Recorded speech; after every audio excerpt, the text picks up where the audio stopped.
দুঃখিত, আমার বক্তব্য আগে ছিল, আমি জ্যাম সংযুক্ত কারণে একটু দেরি হয়ে গেছে। কাকমারি সম্মেলনের ঐতিহাসিক আজকে 8 ফেব্রুয়ারি। 1957 সালে 6 ফেব্রুয়ারি টাঙ্গাইলের কাকমারি নামক এক স্থানে আন্তর্জাতিক যে সম্মেলনটি হয়েছিল, সেই সম্মেলনের মধ্য দিয়ে মৌলানা আব্দুল হামিদ খান ভাসানী পাকিস্তানদের উদ্দেশ্যে বলেছিল ওয়ালাইকুম সালাম। সেই সালামটার মধ্য দিয়ে সেই সম্মেলনে বিশ্বের নামি নামি দেশের কূটনীতিক উপস্থিত ছিলেন। কানাডা, ব্রিটেন, আমেরিকার মতো গুরুত্বপূর্ণ দেশ সেখানে উপস্থিত ছিলেন। তো আজকে সেই 8 ফেব্রুয়ারি, সেই দিনে আজকে ঐতিহাসিক এই দিনে আমরা আজকে মৌলানা ভাসানীর কথা আসলেই আমাদের মনে পড়ে। তিনার মতো নেতাকে আমরা এই ভূখণ্ডে পেয়েও আজকে আমাদের জাতির দুর্ভিক্ষ, জাতির ভোটার অধিকার, ভাতের অধিকার ফিরিয়ে দেওয়ার আন্দোলনে আমরা এখনো আছি।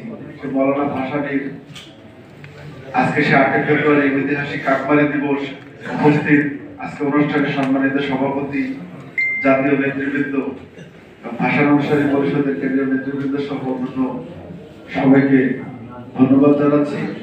বক্তব্য আজকে খুবই সংক্ষিপ্ত বক্তব্য দেব, কারণ আমাদের জাতীয় নেতৃবৃন্দ আছে, আজকে প্রধান আলোচক আছে, ওনারা আলোচনা করবেন। তো মৌলানা ভাসানীর জীবন, মৌলানা ভাসানীর ব্যাখ্যা আসলে বলে শেষ করার মতন ক্ষমতা আমাদের কাউরে নেই। যারা এখানে বিজ্ঞ আছেন, আমাদের প্রধান আলোচক আছেন,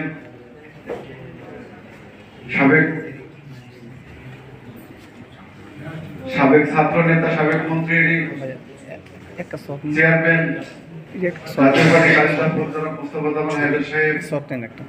ওনার বক্তব্য এর আগে আমরা শুনেছি, আজকেও শুনবো। ওনাদের কাছ থেকে অনেক কিছু আমাদের পাওয়ার আছে। ওনারা যারা বেঁচে আছেন আমাদের মাঝে, আমি মনে করি ওনাদের কাছ থেকে আমাদেরকে আরো কিছু অথবা সমুদ্রের মধ্যে থেকে অল্প কিছু পানি উঠে নেওয়ার মতো শিক্ষা আমরা ওনার যতদিন আমাদের মাঝে বেঁচে আছে আমরা নেওয়ার চেষ্টা করবো। মৌলানা ভাসানীর আদর্শ নিয়ে ভাসানী অনুসারী পরিষদ এগিয়ে চলছে। ভাসানী অনুসারী পরিষদের কনভেনার আমাদের মাঝে আজকে নেই, উনি দেশের বাইরে। আপনারা যারা উপস্থিত হয়েছেন, এর মধ্যে সদস্য সচিব উপস্থিত আছেন এবং কেন্দ্রীয় নেতৃবৃন্দ উপস্থিত আছেন। আমরা ভাসানীর আদর্শটাকে ধরতে চাই, ভাসানীর সঠিক আদর্শটাকে নিয়ে আগামী বাংলাদেশের রাজনীতিটা আমরা করতে চাই। যে রাজনীতিটা হবে শুধুমাত্র ভাসানীর উদ্দেশ্যেই হওয়া উচিত। কারণ ভাসানী কখনো বর্জুয়াদের পক্ষে, ভাসানী কখনো আগায় নাই। ভাসানী সাধারণ মেহনতি মানুষের পক্ষে এগিয়েছে। ভাসানী কৃষক শ্রমিকের কথা বলেছে। ভাসানী চাইলে ভাসানীর জীবন অনেক কিছু করতে পারতো, কিন্তু ভাসানী কখনো সেই কাজটা করে নাই। ভাসানী করেছে একেবারে তৃণমূল মানুষের কথা চিন্তা করে ভাসানী এগিয়েছে।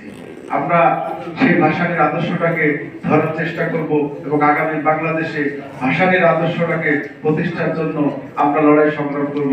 এই বলে আমার সংক্ষিপ্ত বক্তব্য শেষ করছি। সবাইকে অসংখ্য ধন্যবাদ। আসসালামু আলাইকুম। ধন্যবাদ হাবিবুর রহমান হাবিবকে। এবার সংক্ষিপ্ত বক্তব্য নিয়ে আসছেন কাজী মোহাম্মদ